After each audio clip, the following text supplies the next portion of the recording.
Nós estamos de volta e olha só, nossa equipe foi conversar com as pessoas nas ruas.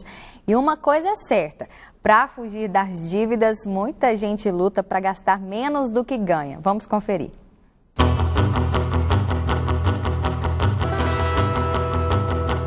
A crise econômica brasileira arrastou mais de 13 milhões de pessoas para o desemprego. Sem salários e ganhando menos, a Confederação Nacional do Comércio de Bens e Serviços constatou: o endividamento das famílias brasileiras ultrapassa os 60%. Para manter as contas em dias e fugir das estatísticas, cada pessoa tem uma estratégia. Procuro pensar primeiramente se eu preciso daquele produto, se eu preciso daquele serviço, se é o momento para eu adquirir, para eu contrair essa dívida. Não gastar mais do que ganha. Para mim esse é o principal mandamento financeiro de qualquer pessoa. Controlo muito bem controlado, só gasto o que eu posso. Tentar gastar só o necessário mesmo, não exceder, esse o caminho. Não comprar o que não pode, andar com os pés no chão. Depois da dívida feita, ninguém discorda. O melhor é negociar. O que eu aconselho é procurar os credores e tentar uma renegociação, né? Nesses momentos de crise, principalmente, assim, nada melhor do que você colocar as cartas na mesa, né? Ser transparente, procurar o seu credor e tentar renegociar. Ver qual a dívida que precisa ser paga primeiro, o que aquilo vai influenciar também no seu cotidiano. Tentar contrabalancear ou então encontrar uma nova forma de renda, né? Quando o assunto é dívida, todo mundo lembra do cartão de crédito. É a pior coisa que existe. Eu só gasto aquilo que eu posso. O cartão de crédito ele foi feito para a gente usar, mas dentro do limite. Comigo dentro do limite. Eu nunca ultrapasso meu limite em nada. E tem gente que assume, deixa as finanças nas mãos de outra pessoa. Minha mulher. O orçamento da família tá com a mulher? Tá com ela. A gente programa junto, mas assim, ela, nesse ponto aí, ela é mais, não digo cuidadosa, assim, mas ela é bem mais, um pouco mais rigorosa, né?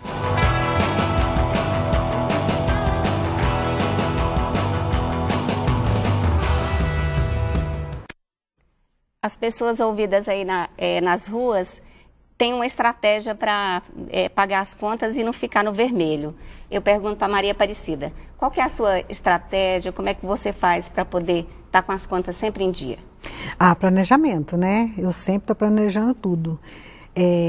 Eu ganho tanto, eu vou comprar isso, isso e isso. Então, eu quero pagar tudo à vista, nada de prestação. Nada de prestação, sempre com dinheiro. Aperta um pouquinho, mas não faça dívida. Sempre foi assim? Sempre foi assim. Já tive dificuldades e aprendi muito. E sempre procurei passar isso para minhas filhas. Esse é o caminho, né, professor? Esse é o caminho, né? O que a Maria Aparecida fez aí, na verdade, é o que a gente chama de educação financeira e no melhor local, na família, né? Se aprende muito pelo exemplo, né? Quando ela fala isso e as filhas, na verdade, veem ela fazendo este controle, é muito importante. E uma coisa que a Maria Aparecida falou ali, que é fundamental em um controle financeiro, o planejamento. E o planejamento, ele precede, no caso, o próprio controle financeiro, né? Que deve ser bem detalhado, né? A gente comete um grande erro que se comete, muitas vezes, é tentar fazer esse planejamento de cabeça, né? Isso é praticamente impossível, né? Por questões emocionais e outras, você fica com aquela vontade de comprar algo, e aí você não faz aquelas análises prévias que são importantíssimas, né? Se você colocou numa planilha, por exemplo, se isso é necessário, saber fazer a planilha é algo que todo mundo sabe. Está falando de planilha aqui, o cara fala, vem falar planilha de novo, de entradas e saídas, isso todo mundo sabe fazer. Muito bem, sabe fazer a planilha, mas e seguir a planilha, né? E pôr ela em prática, que é o que é feito, né? Então, para isso, você vai criar contas, você vai detalhar as contas, tanto nas suas receitas, como nas suas despesas. Inclusive, você vai colocar lá, no seu planejamento, quais são as suas metas. O que é que você planeja comprar? Você quer comprar algo? Você se programa para comprar algo, né? Talvez até faça uma dívida, mas uma dívida programada, consciente, né? Então, quando se faz dessa forma, quando se faz esse tipo de planejamento e aplica esse planejamento por meio de planilhas, por meio de um controle rigoroso, né? Inclusive o controle da dívida, você chega em situação como a da Maria Aparecida e acaba sendo uma boa influência para toda a família. Quer complementar? Sim, só complementando aqui rapidinho. Essa planilha do orçamento ela é muito importante. Eu sempre costumo dizer o seguinte: não é nada tão complicado, não. É coisa que não é uma folha de caderno, uma caneta, ele faz. E eu falo assim: faça a experiência um mês. Se você não gostar, pode abandonar, mas eu duvido que ele vai abandonar, porque com ele tem na noção. Até aquele lanche que ele faz de manhã nos trabalhos tem que constar dessa planilha também. No final do mês ele vai ver o impacto que isso daí tem no orçamento dele. Então, ou seja, é algo que a família toda a par dessa situação vai saber se precisar cortar alguma despesa ou reduzir algum gasto, ele vai identificar em qual despesa ele pode fazer isso. A família toda a par de como que está essa situação financeira, ela vai contribuir para a economia da água, de energia. Então é muito importante essa planilha do orçamento doméstico. Não precisa ser nada complicado, mas faça essa experiência. Se você não gostar, se não resolver, tudo bem, abandona. Mas com certeza vai virar uma rotina. Tem uma pergunta para Maria Aparecida, é a Doroti de Trindade. Ela pergunta se você já fez empréstimo para pagar contas. Não. Não fiz. Essa questão de mexer com dinheiro, eu falo que é mais agir com a razão do que com a emoção, né? Porque com a emoção, até a gente estava falando aqui antes, de responder aquelas 3 perguntinhas antes de comprar. Eu preciso, eu quero e eu posso? As pessoas não fazem muito essas perguntas antes, né? Até naquela questão da emoção, de ver a promoção e falar, tá barato, então posso comprar. Isso acontece, né? Com certeza. Com certeza, né? A compra por impulso, né? Interessante que até o impulso você deve programar antes, né? Porque você vai ter. Não adianta ficar criando um mundo ilusório, seja um ou outro talvez não, mas as pessoas em geral ela vai ter aquela vontade de comprar algo. Então qual é o que eu acho assim? Eu particularmente acredito no planejamento financeiro onde você separa parte da sua renda para gastar mesmo, né? Para gastos mesmos, gastos que você queira ficar mais à vontade, um jantar, uma blusa, faz uma parte coisa ou outra. da qualidade de vida, né? Da qualidade de vida. Agora, que seja programada. Que você destine tanto por cento da sua receita, da sua renda, programada, controlada. Ou seja, é como se você usasse a razão para planejar uma realidade que é o seu impulso, a questão emocional, né? Inclusive, dentro da emoção, eu falo até que tem algumas empresas que adotam algumas estratégias, algumas pegadinhas. Tem até comigo, inclusive, né? Que a gente vai na loja para pagar a fatura, né? Que só pode ser paga na loja. E aí você até passa duro, assim, né? Para não olhar para nenhum lado, porque justamente para você não olhar outras coisas. Mas acaba olhando, você acabou de pagar a conta, você faz uma nova. Isso também é uma estratégia, né? Um tipo de estratégia para que aquela empresa sempre tenha aquele cliente fiel. É uma dívida vitalícia. É uma armadilha, né? É uma armadilha para você, consumidor, né? Porque as empresas também, elas tentam vender, elas tentam ter uma lucratividade maior. E quando ela vende para você e você pergunta qual o valor de uma mercadoria? X. Mas eu parcelo para você em 12 vezes. Você fala, e se eu pagar agora? Aí o desconto é quase nada ou não tem, né? Qual o objetivo dela? O objetivo dela é fazer com que você todo mês retorne lá naquela loja e antes que vença aquela dívida, você já faça uma outra. Então é uma armadilha que você precisa se precaver, você precisa saber que ela existe e não entrar nela, né? Gleidson, tem como fugir dessas armadilhas que o professor acabou de falar? Olha só, igual ela comentou, essa questão, às vezes ele acredita o seguinte, esse é o momento, essa é a oportunidade, eu preciso, né? Então tem que ser agora. Eu me recordo quando teve aquela isenção do IPI, que muita gente falou assim, agora que é o momento de eu comprar o carro e tal. E aí comprou, aí todo mundo viu aí que um ano após, o que teve de inadimplência de prestações de carro foi assim, gigantesco. Da mesma forma agora, tem essa previsão aí de saque do FGTS. Muitas pessoas às vezes estão até com as contas em dia, bem controladinho, não tem dívida para poder pagar, mas vai achar que é o momento, é a oportunidade, então eu vou sacar. Depois, ele não tem nenhum planejamento, ele saca esses R$500, não vai saber nem para onde foi. Ele vai ficar questionando, eu já gastei os R$500, com o quê? Então, ou seja, se não é o momento, se não vai utilizar, não vai ter um bom uso, eu sei que a correção não é lá essas coisas, mas é melhor deixar guardado do que utilizar e não saber para onde foi, né? Então, essa estratégia, pegadinha que você diz, às vezes o consumidor acha o seguinte, esse produto aqui parcelado em 10 vezes sem juros. Na verdade, isso não existe parcelamento sem juros. Então, o consumidor tem que fazer, vamos supor, vou olhar na loja do lado, quanto que de fato é esse produto? Então, pega o smartphone, olha lá o preço real, ele vai perceber, e se a gente identifica sempre lá no Procon, ele vai perceber que de fato está tendo juros embutidos aí nessas parcelas. Né? Então, são várias estratégias que realmente essas empresas usam, que se o consumidor não tiver conhecimento, o nosso colega comentou a questão do parcelamento, para a pessoa voltar na loja. E também para poder correr o risco de atrasar, né? Porque os encargos de atraso no parcelamento de um carnê, nenhum consumidor para olhar. Hoje em dia eles podem cobrar não só aqueles juros moratórios de 1%, mas a multa de 2%, mas pode cobrar, no caso de financeira, os juros remuneratórios também. Aquele mesmo juro que ele financiou o bem, no atraso ele vai pagar também. Então, ou seja, o consumidor não atenta a isso, às vezes chega até 15% de encargos ao mês. Então, quando for fazer um parcelamento de qualquer produto, tem que evitar parcelamento a longo prazo, porque imprevisto pode acontecer. Essa parcela que hoje cabe no meu bolso folgado, pode ser que daqui 3, 4 meses já não caiba mais, ele vai entrar no endividamento. Então, ter muita cautela, muita calma e fazer o planejamento. Tudo acaba chegando no planejamento, né? O planejamento financeiro é a palavra-chave mesmo. Maria Aparecida, conversando com você, você contou que tem 3 filhas, que as 3 estudaram em colégio particular, sempre pagou em dia as prestações, né, as mensalidades. E eu queria saber, elas seguem o seu exemplo em se tratando de finanças pessoais? Elas também têm as contas em dia? Tem, elas são mais rigorosas do que eu. Às vezes eu comento assim, vou comprar isso. Não, mamãe, agora não, deixa. Eu sei que está dentro do meu orçamento, mas elas procuram sempre seguir meu exemplo. Aprenderam em casa, Aprenderam em casa e vou continuar sempre falando com elas. Tem que ser assim. E tem o exemplo. Gente, o bom exemplo está aí para seguir. Não faça nenhuma besteira de querer comprar isso. Vou comprar porque acho que a hora é agora. Não, a hora é o que você tiver o dinheiro no bolso. É uma estratégia não ter cartão de crédito? É uma estratégia, se você percebeu, né, se já aconteceu, né, que você não consegue realmente ter o controle sobre ele. Né?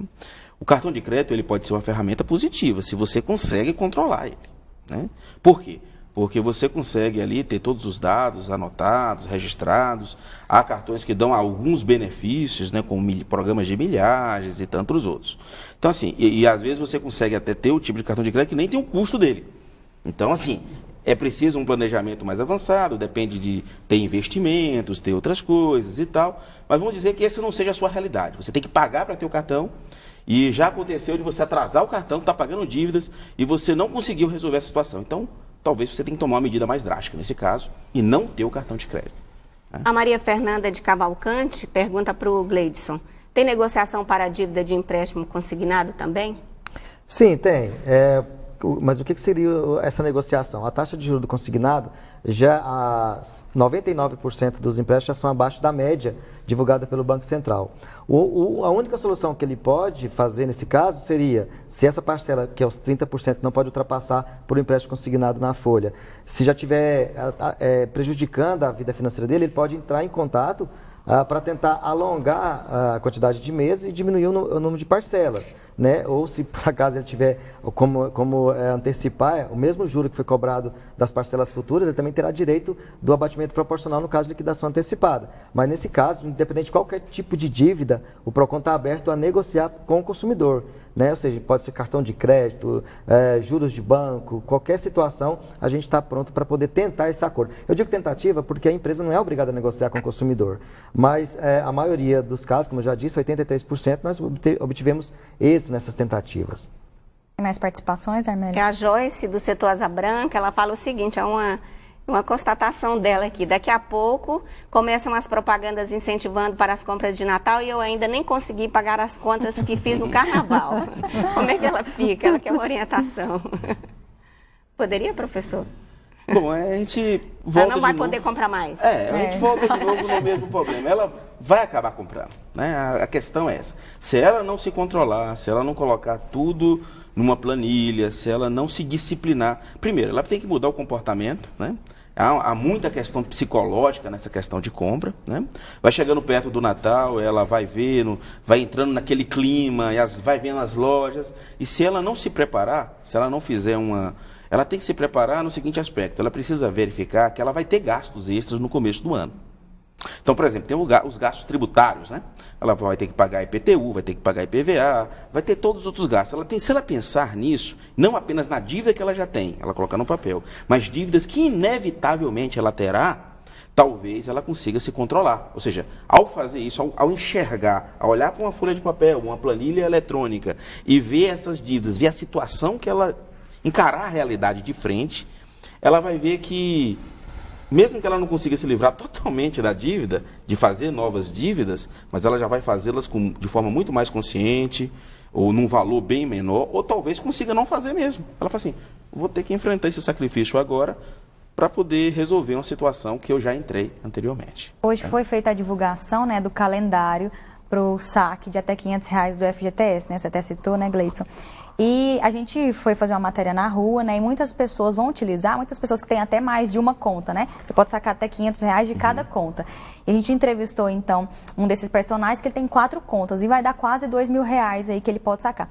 E ele falou que ele vai focar nas dívidas. E esse também pode ser um caminho, né? Ele buscar... E se a pessoa tem muitas dívidas, qual que ela tem que escolher? A que tem mais juros? Como é que ela pode fazer? E se isso é um bom caminho? Pegar esse dinheiro da FGTS e pagar a dívida, uma vez que juros é um dinheiro que está indo para o ralo, né? Desperdiçado. Eu acho que ela deve fazer um cálculo. Ela deve fazer, primeiro, ela não deve se precipitar, né? O professor falou de forma bem certa aqui, tem que ter cautela, o dinheiro está lá. Você tem uma dívida, você tem várias dívidas, maravilha. A questão não é só o juro dessa dívida que você tem para pagar. Ao pagar, você vai ter que negociar descontos. Então, qual é o desconto? Quanto financeiramente você vai ganhar com aquilo? Né? E o que eu vou pagar na outra, justificaria eu usar essa daqui? Ou seja, você tem que fazer os cálculos mesmo. Pegar a sua calculadora, sentar lá, ou pedir auxílio do PROCON, com dinheiro na mão dá para negociar. Isso, mas tem que negociar e ver qual é a proposta mais vantajosa. Não é pagar a dívida, o juro mais alto, mas com desconto pequeno? E a outra, qual o desconto que vai ter? Será que o juro que vai ficaria num valor financeiro inferior ao valor do desconto? Então ela tem que fazer essa análise aí e ver qual a alternativa que lhe é mais vantajosa. Gleidson, uma conta que não paga, anos, entra anos, sai ano e a pessoa não paga. Essa dívida prescreve? Olha só, toda dívida ela só pode ficar nos cadastros de proteção ao crédito, SPC, Serasa, no prazo de até 5 anos. E detalhe, esses 5 anos é contado, né, da data em que a empresa incluiu o nome do consumidor nesse cadastro, é a data do vencimento da obrigação. Por exemplo, um débito venceu em janeiro de 2018 e a empresa só incluiu em janeiro de 2019. Ela só vai ficar por mais 4 anos, porque conta o prazo da data do vencimento. Se o consumidor identificar qualquer uma dessas irregularidades que começou a contar e está mais de 5 anos contado da data do vencimento original da obrigação, ele pode, inclusive, fazer uma reclamação no PROCON e também entrar com algum tipo de indenização. Agora, no caso do consumidor que está com esse tipo de restrição, quando ele faz qualquer um acordo parcelado, por exemplo, a partir do momento que ele já paga o sinal ou a entrada, o nome dele também já tem que ser excluído desse cadastro de proteção ao crédito, porque já não existe mais parcelas vencidas, sim parcelas a vencer. Então, nesse caso, quando dá esse pagamento, aí a empresa tem um prazo aí de até 5 dias para poder excluir o nome do consumidor desses cadastros, né?